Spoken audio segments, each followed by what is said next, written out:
Welcome to our channel. Today we how to enable HomeKit automations for lights using iPhone step by step clearly.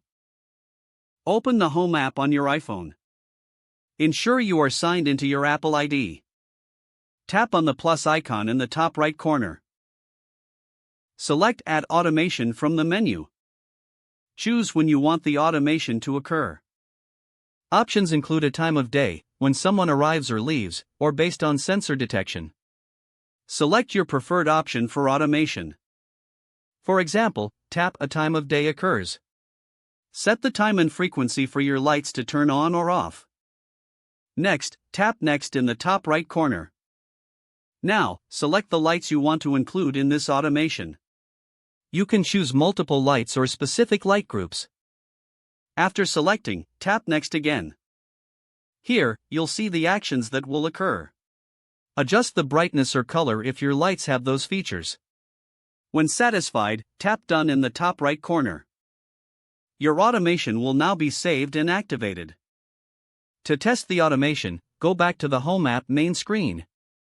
Tap on the Home icon to return to your main view. Make any necessary adjustments by re-entering the automation settings.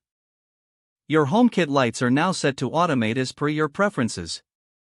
If the page does not load, refresh the browser or try again in a private or incognito window. Make sure you are using the correct email address, then retype it carefully to avoid small typos.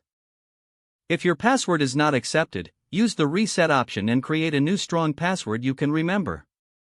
Check your spam folder for verification or security emails, then complete any requested confirmation steps. Enable two-factor authentication if available to improve account security and reduce unauthorized access risk.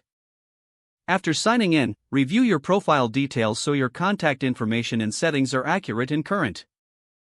If you see an error message, note it down and try again after restarting your device and internet connection. Log out when you finish, especially on shared devices, to keep your account and payment information secure. Don't forget to like this video and subscribe to our channel for more step-by-step tech guides.